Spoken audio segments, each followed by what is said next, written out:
Hello everybody, welcome to Coco's Crochet. I'm Litsa and today is our Knitting Machine Makes episode 4. Oh my goodness, it's the 20th of October 2024 and it is time to present to you all the pumpkins that I made. So I'm so excited to bring them to you because as we know, Halloween is fast approaching. It is fall, which is predominantly, harvesting time, I think in some parts of the world up north, or at least the pumpkin seems to be an iconic little representation of the fall or the autumn. But down here in the southern hemisphere, our crops are growing as well, so pumpkins must be sprouting somewhere, and they are just so gorgeous, and I never thought that they would be so much fun to make. So stay tuned for the pumpkins. I'll tell you how I made them, the YouTube tutorial that I used, and other little bits and pieces. But before we get started on that, I need to do a little follow-up on episode 3. Now, if you remember, we discussed this little 22 needle knitting machine and how we could secure it without it floating around and just jumping around every time I used it, because then I could possibly have better tension when I was holding some cotton yarn, because that was my dilemma. I couldn't get the cotton yarn to work the way I wanted it to make the towel rings for the last episode. So what I did do was, at the time I theorized and hoped that my theory, would be correct, that I added some Velcro dots. So you might be able to hear that sound. So under every foot and on top of this piece of timber that I just repurposed, an offcut from the granny flat when we were making the wardrobe. We had a few offcuts and I did use some Velcro dots. Now Velcro dots are amazing, but you don't have to buy dots. You might be able to buy the strips, which is the hook and loop, which is the two bits that's you stick them together and they stay in place. But I just happened to have these dots and they were the perfect size for these little feet. So I did secure the machine to the timber, but that wasn't enough. It kept sliding around the coffee table still, because that's where I work with my knitting machines. I have a huge coffee table. So I did buy some of these. In actual fact, we had these. They're called clear bumpers. And I think you just get them at the hardware store. But this is what they look like. So basically you need something rubbery. You can't put felt underneath like I do under the furniture and that. So that's what it looks like. See that, guys? Now the purpose for that is, as I said, so that the timber doesn't slide around on the table. So then I proceeded to add my favorite yarn in the whole world. I thought that I would sacrifice it, which is this yarn here. It has been discontinued. Our beautiful yarny friend Raylene gifted me quite a few of these balls. And I thought this one is going to go through because this is the best yarn ever. It is a cotton and acrylic blend, but this was my second attempt and I've left it on there for you. I don't know if you can see up close, guys, but look at that. Can you see all those stitches that are hanging out there? It just kept skipping. And I have to confess and admit that after struggling with this little machine now for about 3 or 4 months, I have been playing with it. I've concluded that it is pretty much a toy. When you crank the handle, I don't want to do it now because I've got the yarn in there. It actually goes round and round sometimes without even moving the needles at all, or it catches and then it makes, those little loopy, see that? You can see it is just horrible. So I'm very sad to say that if you were waiting for me to say that this was going to be the perfect knitting machine, I would absolutely advise you not to purchase one. I'm not sad that I did because it was only around $22 or $24 and I have managed to make a few nice things with it. So this is by no means me saying to you don't ever buy one. If you want to experiment with one, by all means do, but it might be best to save your pennies and maybe if you are looking at buying a smaller knitting machine to actually get a better quality one. Now I myself thought at the time I didn't know if I enjoyed this craft, but let me tell you I'm hooked. Seriously, I'm enjoying the knitting machine makes so much and I hope you are enjoying them as much as I am bringing them to you. And if you are going, leaning towards maybe purchasing some machines, this one I do not recommend it. But in saying that, the larger one here, so the Centro, the 48 needle machine, It's actually really, really nice to work with. And although it is classed as a toy as well, and it's by no means the same price as the Addy, I think is the other machine, the Centro was about $45 or $46, something like that. Please don't quote me, I can't remember exactly, but definitely under $50 for this one. And this one works like a dream. Even though I don't have any Velcro for it, or I haven't secured it to a piece of timber, it does have these little suction cups here, these little suction feet, and it does work very nicely. I do still have to, you know, hold it down with my hand, and I haven't put on that little piece, you know, the one that does it automatically by itself. But this one, if you're looking at a 48 needle machine, I think the Addy is 46. This one, I don't really have an issue with. It's just that little one. I don't want to set you, you know, steer you in the wrong direction, because now, as I said, after 3 or 4 months, I can definitely say that this is a struggle, and I always worry that it's going to snap or it's going to miss a beat. And I just thought I'd let you know. Again, this is just my experience, but I just like to share that with you in case, you know, you were going to, you know, put some money into something that you thought would be a good investment, where in actual fact it may just not be. So that is all that I needed to tell you about that. So that winds up all of episode 3 now. We spoke about what we had hanging in the balance, or just waiting for us to conclude whether or not putting the Velcro dots was going to help. It helped a tiny bit, but didn't solve the issue, because I think of the machine itself.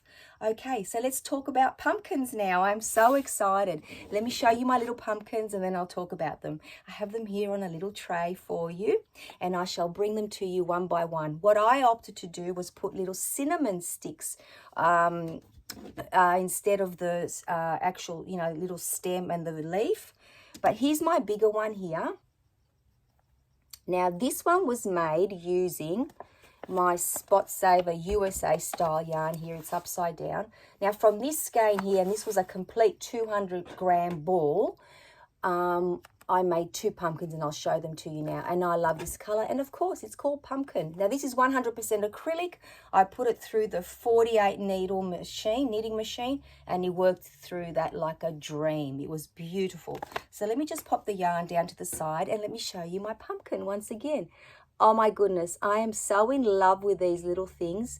Now, in essence, what you do is just make a big tube, and then you sew the ends together, and I'll talk about that in more detail soon. Stuff it with some fiber fill, sew it all up, and then you make the little bits, like the segments around it, just with some yarn. Now, if you've ever made a crocheted version, you'll know exactly what I'm talking about.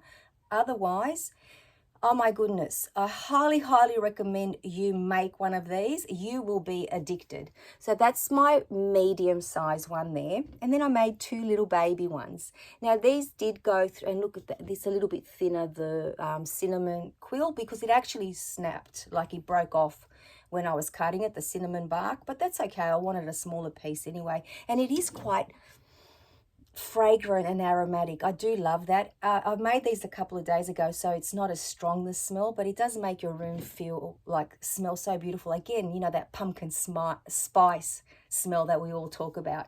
So this little one is so cute, right? Now this one went through the smaller knitting machine here, the 22 pins, and these are considered small, obviously, but just the same technique, just as gorgeous. Aren't they adorable? And then I made one that's 2-toned. Now for both of you these, I used 8-ply or DK weight yarn.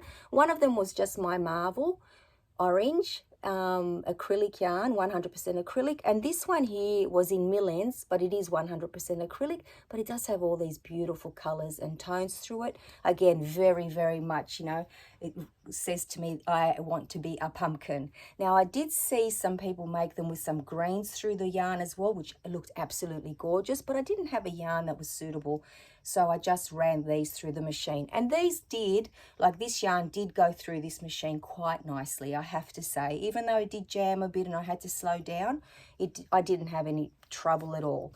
Now the great thing is that I did have these great needles in my stash, which I paid a whole of 79 cents, I think, back in 1985. These vintage needles came in handy because I couldn't find my long needles. And the reason why I needed them wasn't for these little pumpkins, was for this one here. Now I'll show you on this side.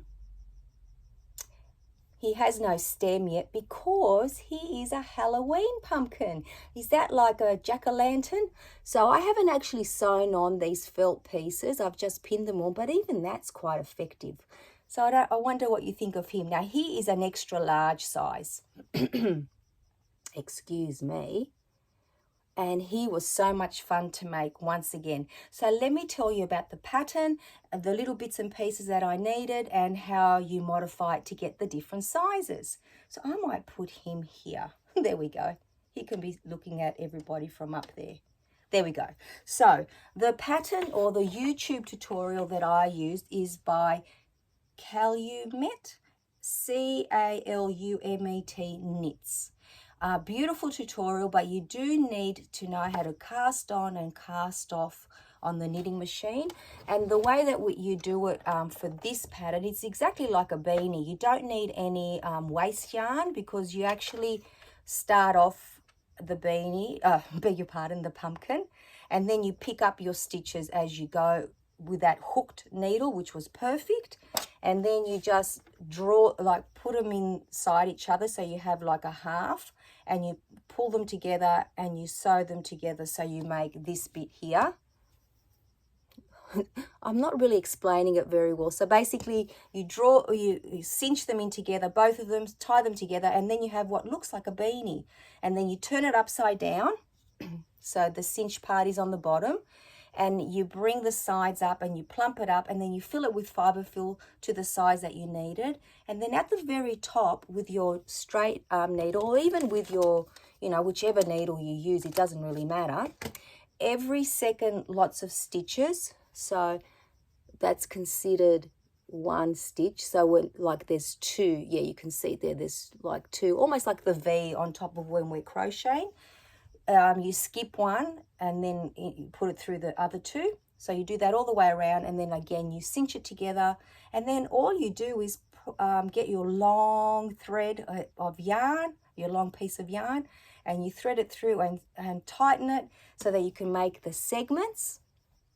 And then you basically just tie it off at the end, push it through a couple of times to secure it, and that's it. You have a pumpkin. I absolutely love that.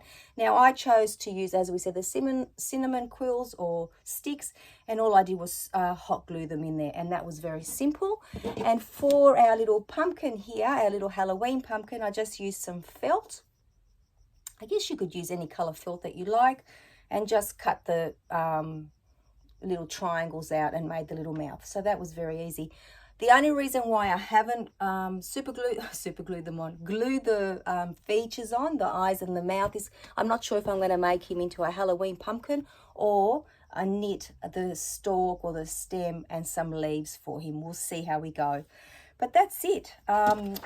I'll give you some row counts so that you know how you get the different sizes.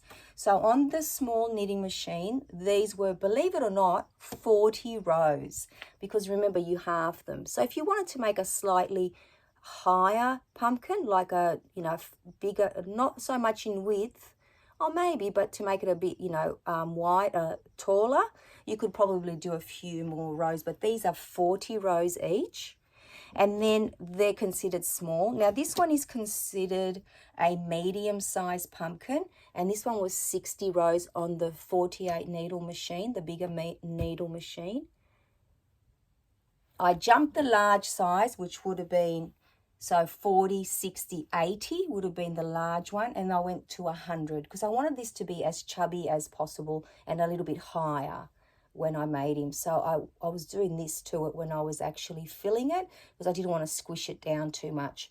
So basically in the tutorial, we're told that every size pumpkin that you want to go up, you add 20 rows. So that's actually a really good way to think about it when you're making them, and they are super duper easy and very fast. In actual fact, I probably made all 4 in about 2 hours, including, putting in the little quills, the cinnamon, and cutting out the little face. So once again, these are my pumpkins for our Knitting Machine Makes episode 4. Thoroughly enjoyed this project. I highly, highly recommend it if you haven't already made some. And if you have, please send them to me, because I do know that a lot of you have knitting machines. And if you wish to share something with us, please do so. I'll be more than happy to showcase it so we can all see what we've been up to. But I would like to think that I could pop these in with my other decorations and maybe have them displayed, like seasonally, or even in the background. I think they're just so pretty. I have to look at some other people how they display them so that I can actually make it look even prettier. But just being, like I said, the smell, if you're a cinnamon lover, that is, I am a cinnamon lover, so I love this smell. And that's it, guys. I hope that you've been inspired to make some pumpkins. Should I leave him as a Halloween pumpkin? And is it a jack-o'-lantern? I think it is. I always get these things wrong, but someone inevitably corrects me, which I love it. I'll see how we go. Maybe I do need to add him to my little Halloween decor over there. And I guess he could be with us, for every year he can come out. But as far as this little guy goes here, guys, it's always on my mind. I'm not very happy with him, and we'll see what's going to be done about that. Watch this space. But I did enjoy making these pumpkins for myself and for you. In actual fact, I think I might make some for the family, because I sent a photo to my daughter the minute I made them. She said, "Oh, wow, Mum, they look real." And I thought, well, that's pretty cool. Even without the stem. So I hope you're all keeping very, very well and keeping yourselves busy with your crafting, whether it be with your knitting machine or crochet. I absolutely love both. But this has been a lot of fun experimenting with a knitting machine.